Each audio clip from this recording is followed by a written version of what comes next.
அஸ்ஸலாமு அலைக்கும்.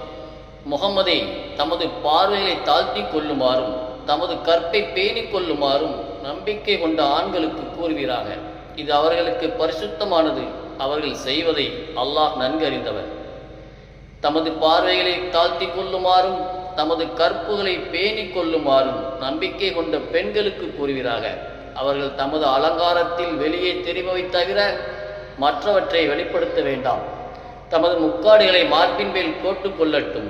தமது கணவர்கள், தந்தையர், கணவருடைய தந்தையர், புதல்வர்கள், கணவர்களின் புதல்வர்கள், சகோதரர்கள், சகோதரர்களின் புதல்வர்கள், சகோதரிகளின் புதல்வர்கள், பெண்கள் தங்களுக்கு சொந்தமான அடிமைகள், ஆண்களில் தள்ளாத வயதின் காரணமாக பெண்கள் மீது நாட்டமில்லாத பணியாளர்கள், பெண்களின் மறைவிடங்களை அறிந்து கொள்ளாத குழந்தைகள் தவிர மற்றவரிடம் தமது அலங்காரத்தை அவர்கள் வெளிப்படுத்த வேண்டாம்.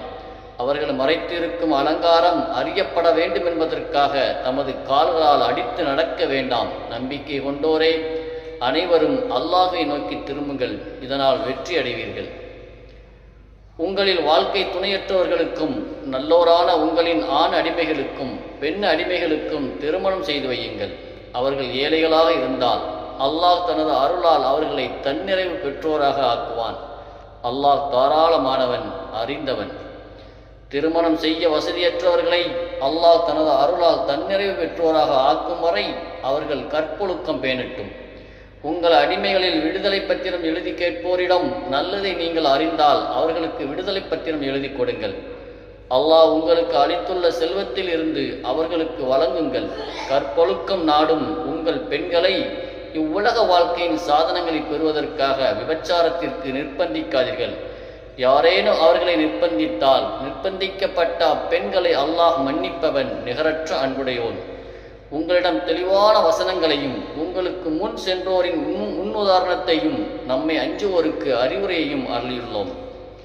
அல்லாஹ் வானங்களுக்கும் பூமிக்கும் ஒளியாவான். அவனது ஒளிக்கு ஓமை ஒரு மாடம், அதில் ஒரு விளக்கு உள்ளது. அவ்விளக்கு ஒரு கண்ணாடிக்குள் உள்ளது. அக்கண்ணாடி ஒளி வீசும் நட்சத்திரம் போன்றுள்ளது. பாக்கியம் பொருந்திய சைத்தூன் ஒலிவ மரத்திலிருந்து அது எரிக்கப்படுகிறது. அது கீழ்த்திசையை சேர்ந்ததும் அன்று, மேல் திசையை சேர்ந்ததும் அன்று. நெருப்பு படாவிட்டாலும் அதன் எண்ணெயை ஒளி வீசுகிறது. இப்படி ஒளிக்கு மேல் ஒளியாக உள்ளது. தான் நாடியோருக்கு அல்லாஹ் தனது ஒளியை நோக்கி வழிகாட்டுகிறான். மனிதர்களுக்காக உதாரணங்களை அல்லாஹ் கூறுகிறான். அல்லாஹ் ஒவ்வொரு பொருளையும் நன்கு அறிந்தவன். அத்தியாயம் 24 வசனம் 30 முதல் 35 வரை. அஸ்ஸலாமு அலைக்கும் வரஹ்மத்துல்லாஹி வபரகாத்துஹு.